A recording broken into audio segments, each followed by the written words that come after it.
Well, hello everybody. I'll give it a few minutes to let people log on. Critical. I just opened my emails this morning, and guess who personally emailed me? Pierre Poliver. I'm not subscribed to him. I've never given my email, but it's easy to track down on my Facebook.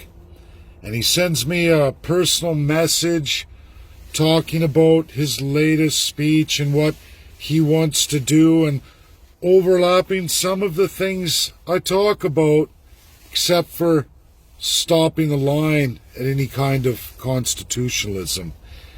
He does not address the crown and his crown power should he be elected.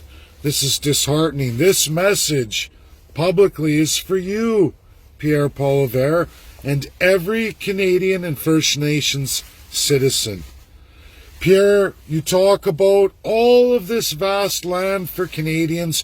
You talk about should you be elected and the important components of that 355-page document. That Pierre, I am as skilled as you, probably even better, and I'm not trying to tout my own horn here, but I can read volumes and I can process the information. I take my time, even if it takes days, on issues I need to learn more of. I will get the answers. They will be credible, they're viable and factual. Absolutely backed up in real credible history, in real credible law. I've mastered international law. I've mastered our domestic political system.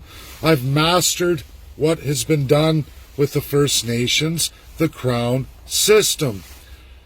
It's great that you wish to address that. You say, let's hire a whole bunch of new government officials to negotiate with First Nations. However, nothing you present or any government has ever presented really does anything for the First Nations. There's no talk of self-government, self-determination, or settling the claims. In this world today, Pierre, you're talking to an economist. I'm as trained and skilled as Stephen Harper. I got the same education as him, as Jack Mintz, as many other economists. I understand our system, and all Canadians, First Nations understand this. When we talk about leasing to foreign enterprises who come in, big multinationals who go on that crown land in deals with the government, they don't pay any taxes or any monies if they reinvest in other portions of their company that may be foreign. It goes by your net income. This robs considerably the First Nations and considerably the Canadian people. Systematically for First Nations and Canadians, and for you, Pierre Poliver. When these companies don't pay the bills, who does pay the bills? Why, it's the taxpayer. Yes, jobs are great, we all want work, but when you keep putting the public trust in the position to pay when people can't pay, or they destroy the land, or they go into receivership, or even bankruptcy, it is on the public trust, whether the people can pay or not. That's why there's deficit and debts. That's why when that happens, it is the people who are held to pay. First Nations are owed a tremendous amount of money, according to the treaties. Canada never pays. We, the people, can never pay it. We can't pay that trust. That's the truth, Canadians, First Nations, and Pierre Poliver. We need to settle the claims. The Crown, which is the government, which Pierre Poliver, you are a Privy Council, lifetime sworn. You were a Harper Conservative in the title of Crown. You know this. You never settled anything. Only 11% of Canada is available to the Canadian people. Only 8% of Canada is available to First Nations. And worse than that, the bulk of First Nations, the real full-blood First Nations, the real Indigenous people from the very beginning, have gotten absolutely the least, with the most population mostly displaced. That was the evil of Canada. Nobody wants to address it. The world says address it. Canada takes UNDRIP, which everyone's fully behind, including you, Pierre Poilievre, because Canada gets to administer that non-binding law, which again makes the tax-paying citizen of Canada on the hook for everything, while all the big multinationals exploit the land that's unsettled, most of it unceded in Canada. I'm from Alberta, the most settled, ceded province in all of Canada, with absolutely all treaty, and Métis have been settled out. They are the largest private property owner group in the province of Alberta. This is a fact. Not so for the bulk of the First Nations population in Alberta, Canada, for an explanation to all Canadians, which are also per capita the most highest population. That's reality in Alberta, Canada. Nothing's been settled, nothing's been addressed. We have a gross human rights violation called the Indian Act, which again, Pierre Poilievre, you don't address. You don't address it at all. In fact, you want to work within that. You wish to be the crown that will continue to administer that. And then tell everybody we're working to settle First Nations, as do the Liberals, as do the NDP. I'm watching the gross violation in BC right now under NDP, bolstered absolutely by your CCP party, where you swore your crown oath under Harper, are working with the NDP government to even administer more wrongs against the First Nations people. They're starting to question. I know you've all seen that. I did get kicked out of it, just as you and your group, your powerful pack, had me restricted only to comment to you guys at one point, because you didn't want the massive conservative base to hear what I had to say. It's why you're personally emailing me now. And you know what? I am transparent, Pierre Poilievre. I tell all Canadians, all First Nations, how it is. If you really want to do the things you'll say, that you do say, and you give great speeches, you're tremendous at it. The problem is what you say, what's in writing, and what your crown party wants to do is not anything close to what you say. You stop short of any kind of constitutionalism that will give the power to the people, the power to the First Nations. You don't want any rules of governance, Pierre Poilievre. You're no different than the Liberals, the CCP party you belong to, the Greens, the Maverick Party, all the parties who embrace this pure autocratic power. Pierre, I know how the Conservative Party works. I built one myself. Even for independence, I learned that absolute autocracy. Leader, CFO, federally that's different titles, but the same definition of the positions. They have the absolute authority, nobody else. I know that MLAs and MPs, the provincial, territorial, or the federal party system, that MPs and MLAs have no real say unless they are in that Privy Council, the cabinet, or in the province, the ministry. And I even know that leaders can appoint other created ministerial positions of unelected officials. I know that the upper house Senate, Pierre Poilievre, is absolutely appointed and sworn to whoever wins prime minister. Absolutely sworn to that crown power. I absolutely know the Governor General, who's in charge of all bills from the Parliament made, decides if it can be ascended. And that person's appointed by Prime Minister. This is the same for all the provinces for Lieutenant Governor. The Prime Minister appoints all Lieutenant Governors who decide which provincial acts can be ascended. This corrupts absolutely every Premier to fall in line with whoever is Prime Minister. This is the problem with the system. There is no democracy, Pierre Poilievre. Why will you not look at our very, very limited Canadian Constitutional Act that does not give any real power to the people? It only allows the people to vote for pure autocrats every 4 years. Pick your king or queen. This is the same for the provinces. Exact same system. Why do you not address this? Why do you think it's important for you and your party to have full autocratic power where even you, Pierre, can't guarantee that the leader of your party is going to follow anything?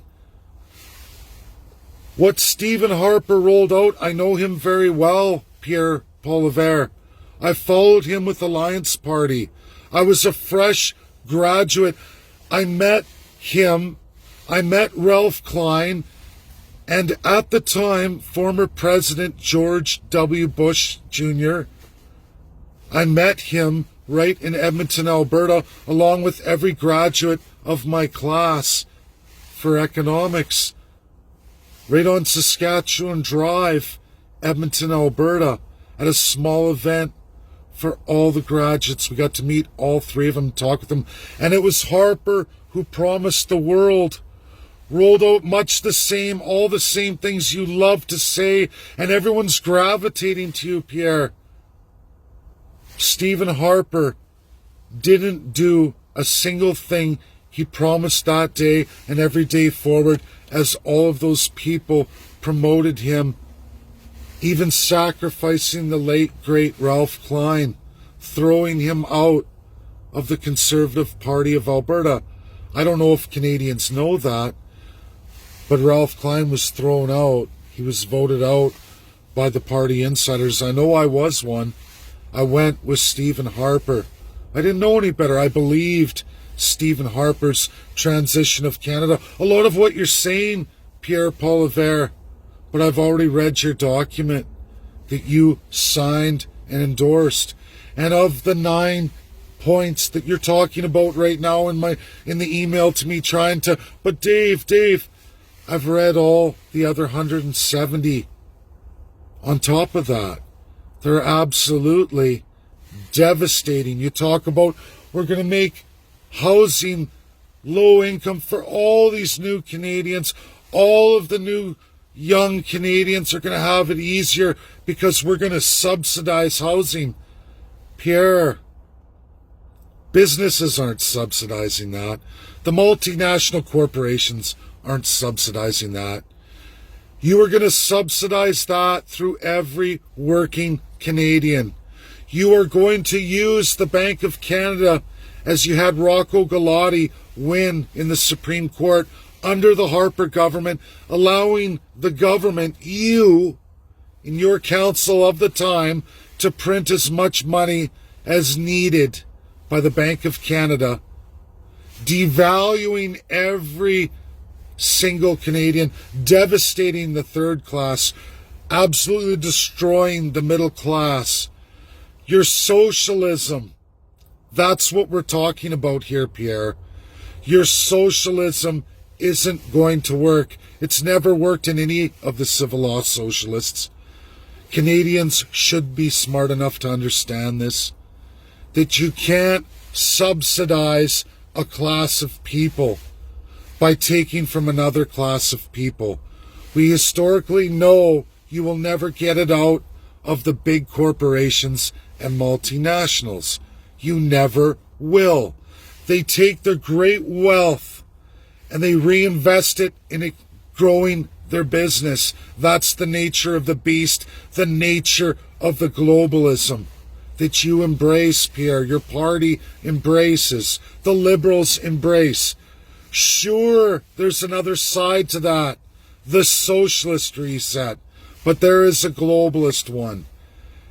And you think that you can talk to a man who graduated economics, who you can clearly hear and see talks as well as you do, clearly, articulately, to all the people of Canada, including the First Nations. I don't have trouble because I don't lie. I let the truth flow out of my mouth, and it's why I don't trip up. I don't have any ums.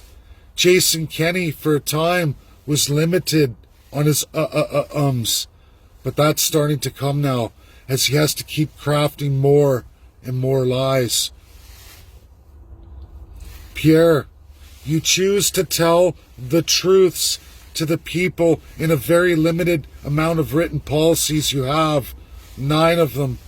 You shine a spotlight on that, but you ignore the other 170 some you have in writing by yourself and your little elite group, your shadow privy cabinet to what will be Aaron O'Toole. You don't fool me. I've been through this.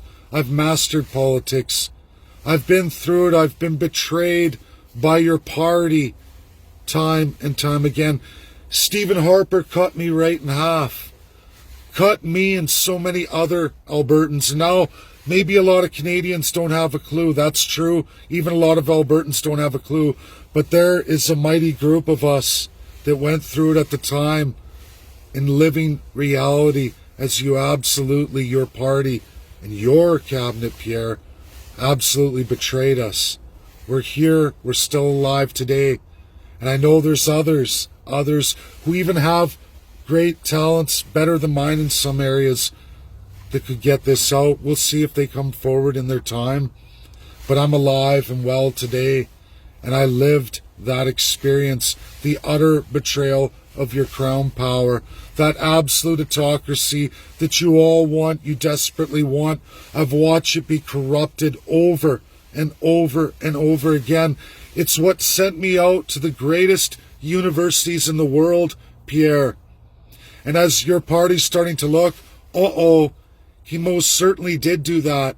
And he most certainly does have strong connections in the Republican Party today, a more powerful pack than your Conservative pack here in Canada. And yes, I will be taking you on. And I don't need to beg for money from the people of Canada. Not at this time anyway. When the time comes, when I can deliver on the promises I make, I will ask for help. But I promise all of you, and you, Pierre Poilievre, I won't be going to the special interests for it. I'll be going to the grassroots people.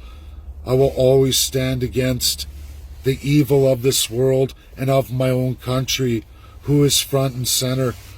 Pierre, you have some good policies, but you have a tremendous amount of bad ones. You did not say anything during the Harper years. You allowed him to absolutely destroy the Canadian people. You absolutely allowed him to transform immigration into a campaign against the citizens of Canada, devaluing them. You allowed the Bank of Canada to be turned into a printing money machine, like many autocracy, despots, and pure socialist countries, just like Venezuela. You promise all kinds of things, but yet you embrace serious globalism and absolute socialism.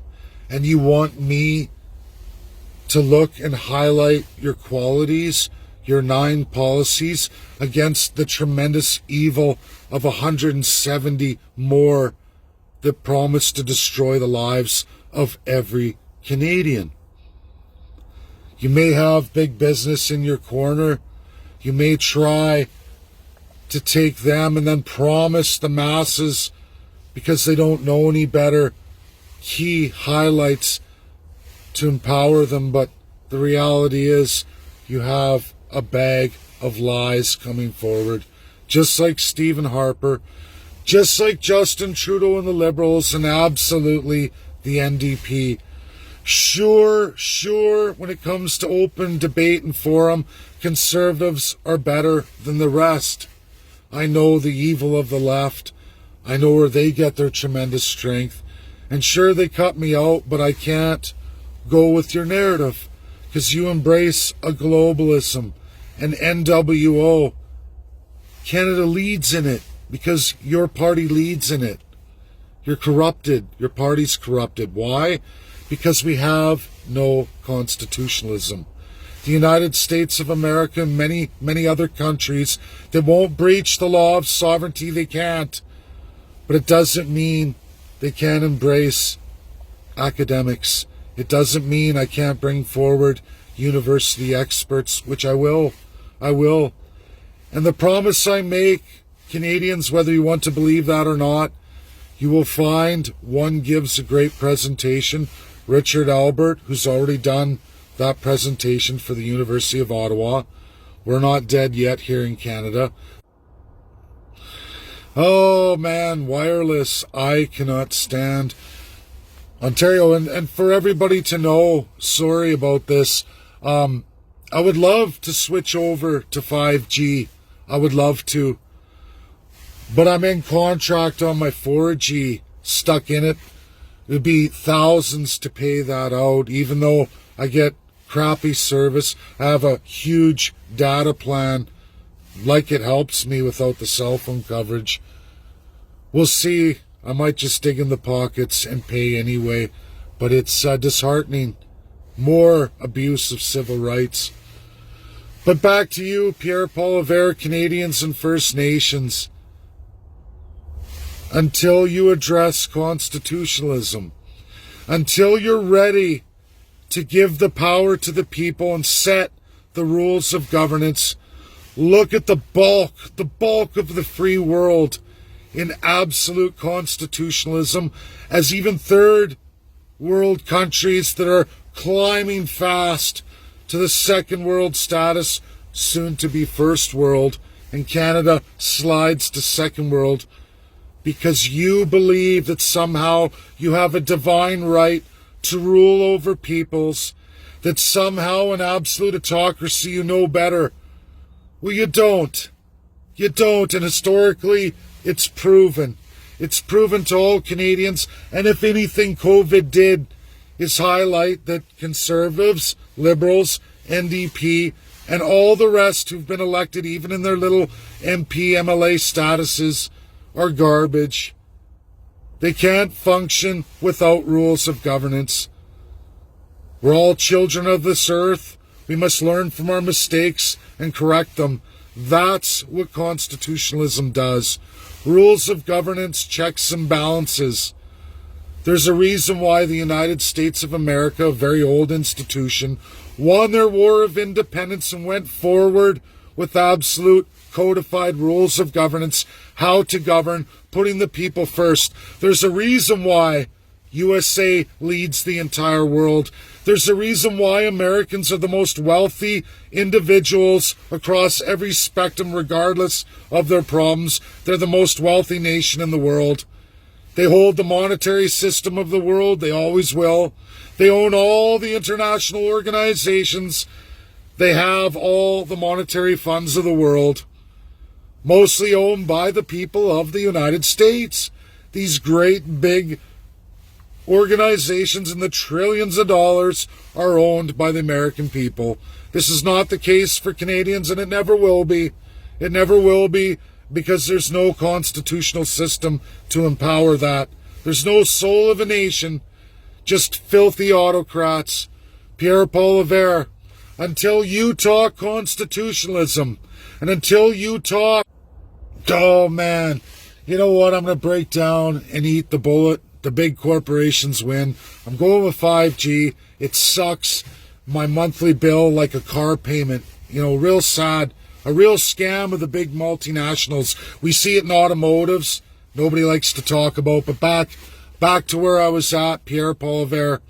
Until you embrace constitutionalism, until you put in rules of governance and how to govern, and absolutely present the First Nations as they are in their entirety, scrapping this Indian Act, giving them First Nations self-government, self-determination, and absolutely settling the claims, freeing up this 79% of Canada, giving a tremendous amount to the First Nations, which they are duly owed, and allow them to administer it as they want to. Allow them to take portions of the land, First Nations, first choice, to take that Duh. You wonder if it's almost on purpose. You almost do. Is Bell sitting there pressing the satellite button? I don't know. Upsetting everybody. And you know, you don't know any better. Alberta, cell service for me tremendously on the 4G, but not here in Ontario. They don't have the infrastructure, and it makes me very, very upset and angry, but we're not going to do that. Back to you, Pierre-Paul Levert. Back to you. Until you're ready to do all those things and give the power to the people and set limits on politicians and talk real absolute constitutionalism, you're never going to have the United States of America or any of the free world behind you. And World Constitution Day is coming. I'm actually going to throw that tag in here too.